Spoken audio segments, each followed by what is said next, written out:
But then you just decided, 2017, you thought, fed up with this winter weather, I'm off to Australia. What's obviously wasn't taken lightly to do that. Were you still playing online, and did you think you could just go out there and play online and have a bit of fun?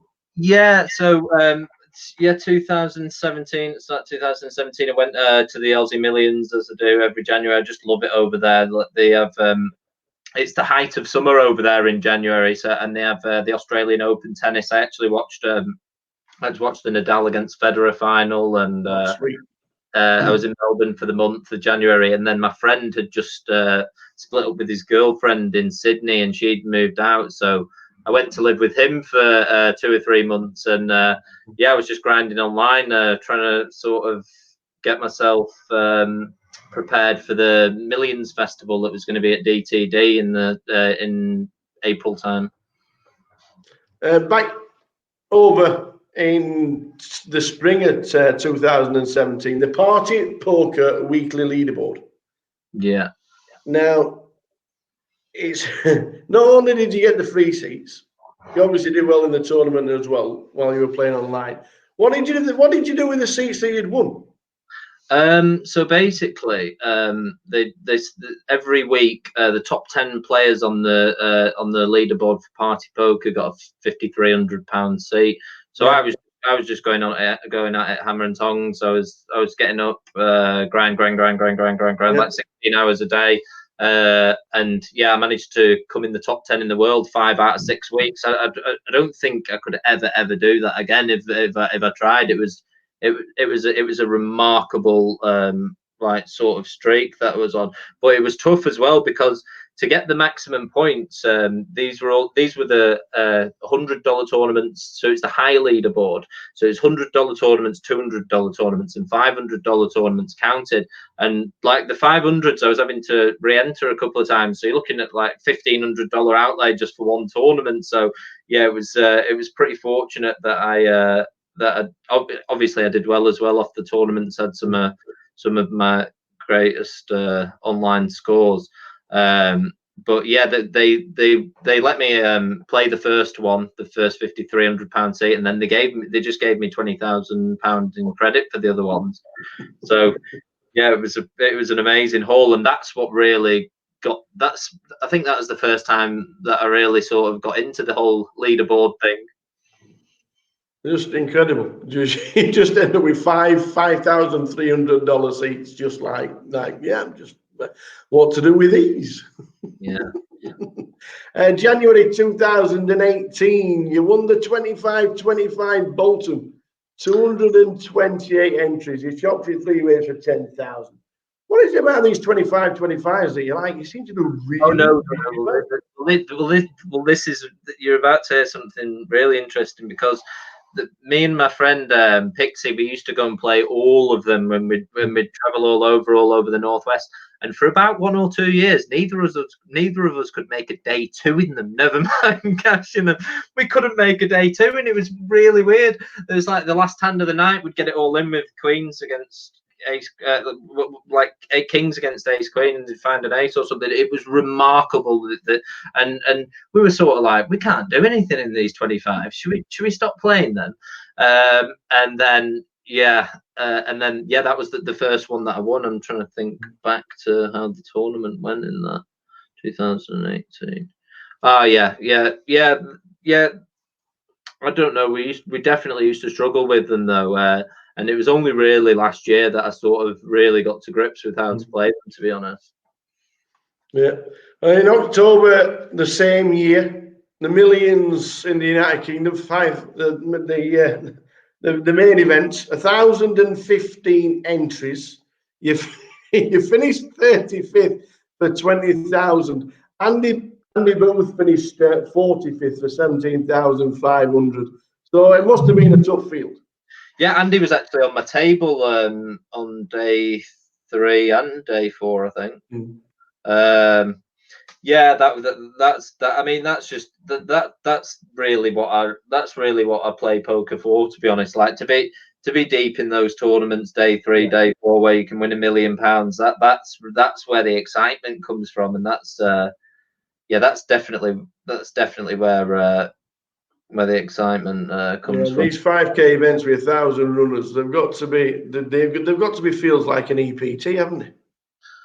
Yeah, but exactly the same. If not, they're really, really tough. Like the Millions Tour in the last year or two has just got stupid tough. I'm not really, I don't really have much desire to play them, because I remember every time that I look at the sort of chip counts for them, like of the top 40 players, I know 35 of them, and it means that you're in for a tough time. Yeah. 35th, 20,000. But it's what can you remember the exit? Was it annoying? I just ended up losing a flip. I lost a pretty big pot with Ace Queen against Sam Grafton's Ace King, and then I just ended up losing a big coin flip against some Swedish guy after that, and that was it, unfortunately.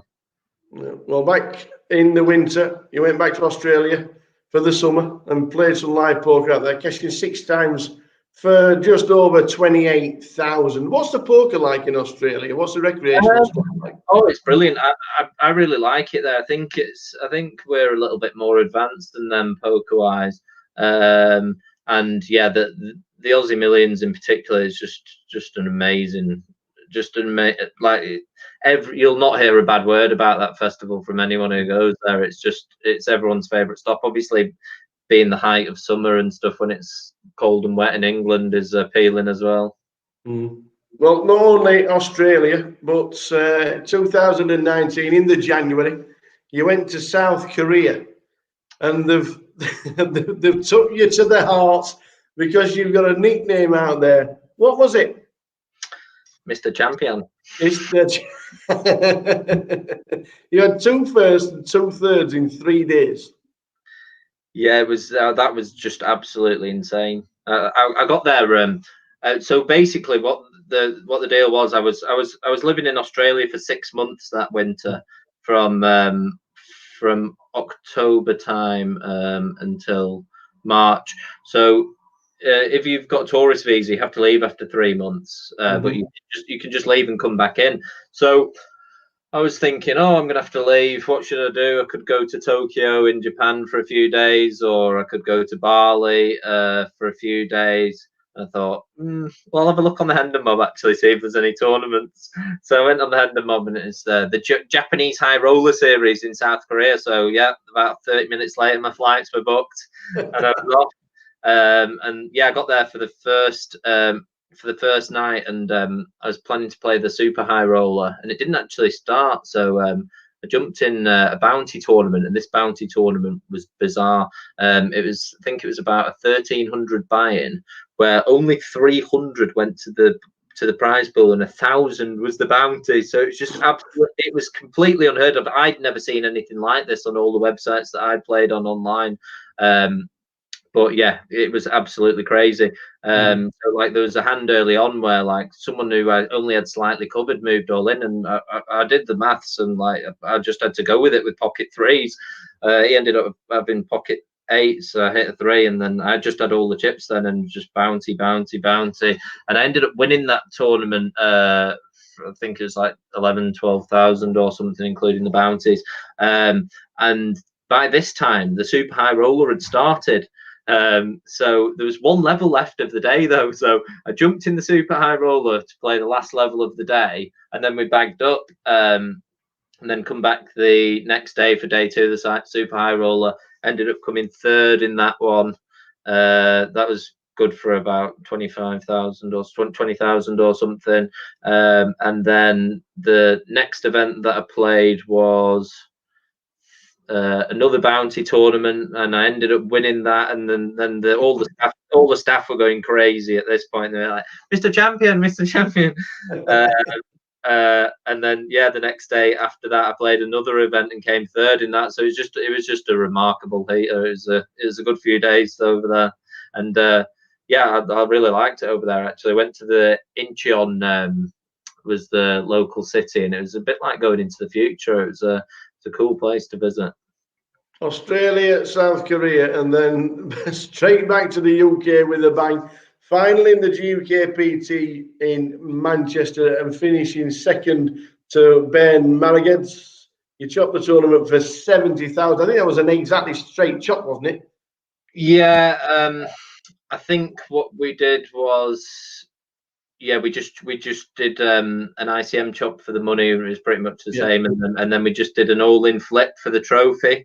And yeah, so I basically had a 50-50 chance of being a GUK PT champion for the first time after all those close things. And I think I had ace-4 and he had 6-5, and it just came brick, brick, brick 6 on the turn. So it still evades me.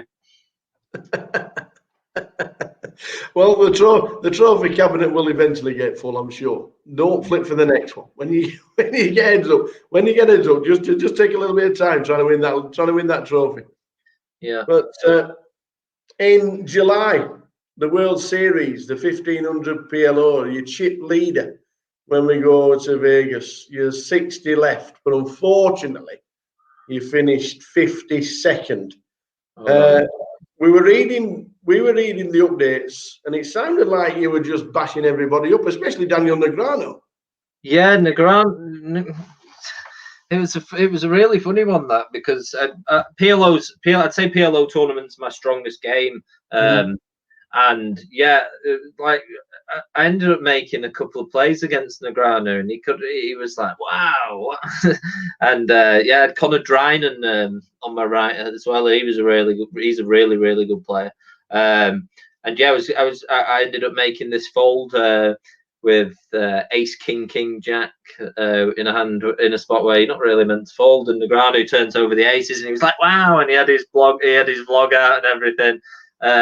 And yeah, that was maybe the best single day of live poker I've ever played, actually. And then the day two, I was, as you say, I was chip leader with 60 left, and in a really, really commanding position, but I just got in two ridiculous hands and I mean, that's tournament poker, right? Absolutely. Yeah, I don't expect it to be frittered away, that is for sure.